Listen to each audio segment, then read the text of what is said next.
নমস্কার, আশা করছি সকলে ভালো আছেন, সুস্থ আছেন।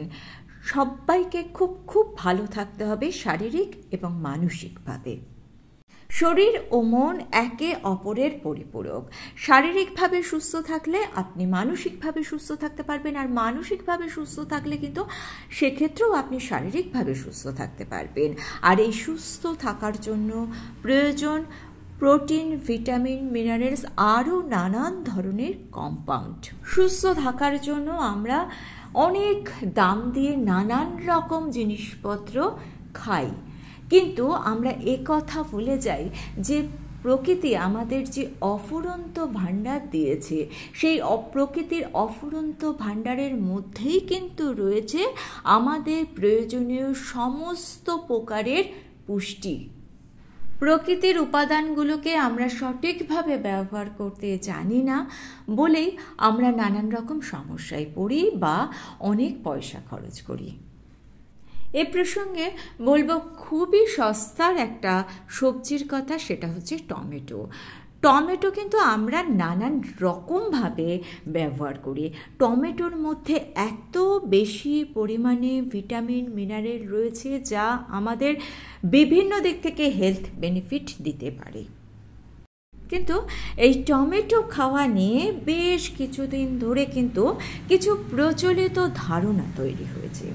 যেমন ধরুন, টমেটো যদি রান্না করে না খাওয়া হয়, অর্থাৎ কাঁচা অবস্থায় খাওয়া হয়, সেটা কি শরীরের পক্ষে ক্ষতিকর হতে পারে?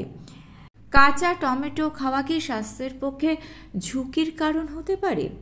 আবার বর্তমানে টমেটো খাওয়া নিয়ে একটা বিশাল কনফিউশন তৈরি হয়েছে। সেটা হচ্ছে ম্যাক্সিমাম মানুষেরই এখন একটু বয়স হলেই হাতে পায়ে ব্যথা হয়, যেটা অনেক সময়তেই ইউরিক অ্যাসিডের কারণে হয়।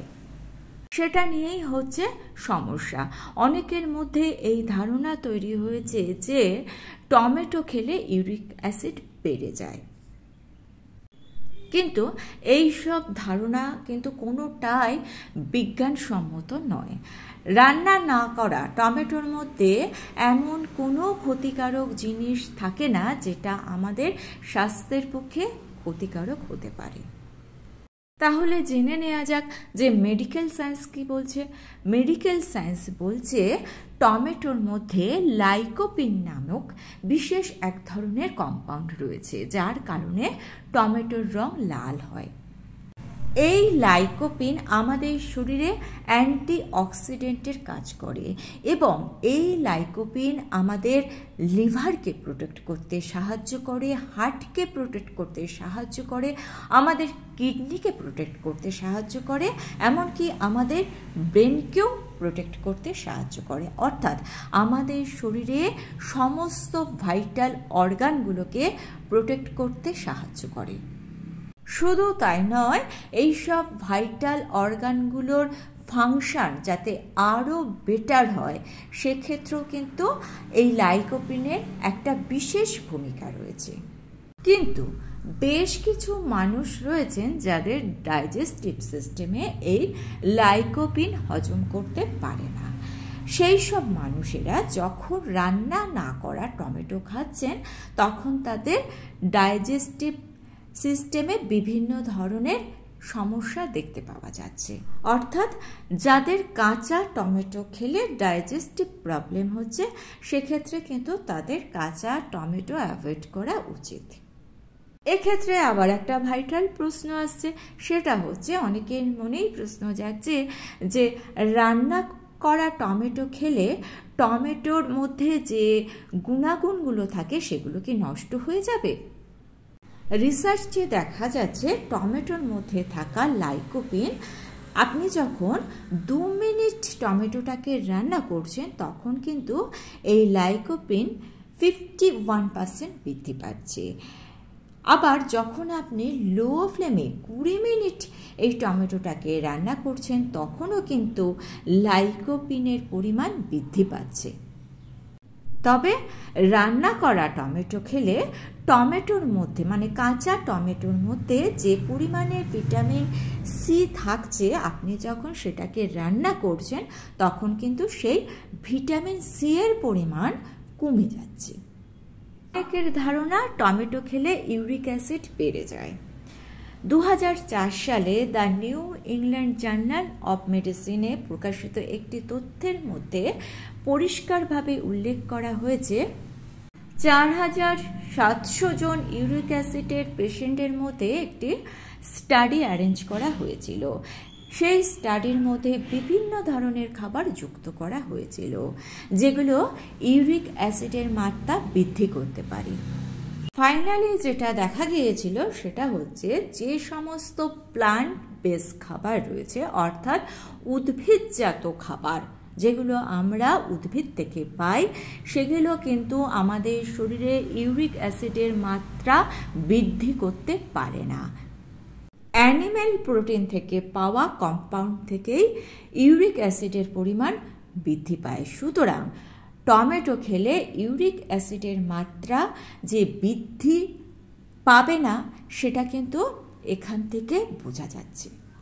তবে দেখুন, এক্সেপশনাল তো সবসময়তেই থাকে, তাই অনেক সময় দেখা যায় যে টমেটো খেলে কারোর গাঁটে গাঁটে ব্যথা বাড়ছে, হাতে পায়ে ব্যথা বাড়ছে। এক্ষেত্রে যেটা বলা হচ্ছে সেটা হচ্ছে টমেটোর মধ্যে এমন একটি অ্যামাইনো অ্যাসিড রয়েছে যার নাম গ্লুটামেট, যা আমাদের শরীরে পিউরিন সিনথেসিসের মাত্রা বৃদ্ধি করে। এবার প্রশ্ন হচ্ছে, এই পিউরিন সিনথেসিস কি? আমরা যখন কোনো পিউরিন রিচ খাবার খাই, পিউরিন রিচ খাবার অর্থাৎ চিনি, রেড মিট, অ্যালকোহল ইত্যাদি, সেই পিউরিন আমাদের লিভার, ইন্টেস্টাইন, ভাস্কুলার এন্ডোথেলিয়ামের মধ্যে যে পিউরিন সিনথেসিস করে, অর্থাৎ খাবারের মধ্যে থাকা সেই পিউরিন ব্রেকডাউন হয় এবং সেটা ইউরিক অ্যাসিডে রূপান্তরিত হয়। অর্থাৎ পিউরিন সিনথেসিসের ক্ষেত্রে এই গ্লুটামেট অনুঘটকের কাজ করে, কিন্তু এটা সবার ক্ষেত্রে প্রযোজ্য নয়। টমেটো খেলে যদি আপনার হাতে পায়ে গাঁটে ব্যথা বেড়ে যায়, সেক্ষেত্রে কিন্তু আপনি টমেটো অ্যাভয়েড করবেন। এছাড়া টমেটো খেলে আপনার ইউরিক অ্যাসিডের কোনো সমস্যা হবে না। আর এখন যেটা মেন প্রশ্ন সেটা হচ্ছে, কাঁচা টমেটো খাওয়া ভালো না রান্না করা টমেটো খাওয়া ভালো? কাঁচা টমেটো যদি আপনি খেতে পারেন সেটা কিন্তু শরীরের পক্ষে সব থেকে ভালো, কিন্তু আগে যে কারণগুলো বললাম, আপনার যদি টমেটো কাঁচা টমেটোতে কোনো সমস্যা থাকে সেক্ষেত্রে কিন্তু আপনি রান্না করা টমেটো খেতে পারেন। শুধু সি ভিটামিন সেখান থেকে আপনি পাবেন না, সেক্ষেত্রে আপনাকে অন্যান্য যেসব খাবারগুলো রয়েছে যেখান থেকে সি ভিটামিন আমরা পেতে পারি সেই খাবারগুলো আপনার খাদ্য তালিকায় যুক্ত করতে হবে। তাহলে প্রচলিত ভুল ধারণার বশবর্তী হয়ে এতদিন যারা টমেটোকে দূরে সরিয়ে রেখেছিলেন তারা কিন্তু খাদ্য তালিকায় অবশ্যই টমেটোকে যুক্ত করুন। ভিডিওটা ভালো লেগে থাকলে চ্যানেলটাকে সাবস্ক্রাইব করে নিয়ে পাশে থাকা বেল আইকনটা প্রেস করে দিয়ে অল অপশনটা ক্লিক করে দেবেন, তাহলে যখনই নতুন কোনো ভিডিও আপলোড করব তার নোটিফিকেশন আপনাদের কাছে পৌঁছে যাবে। Thanks for watching.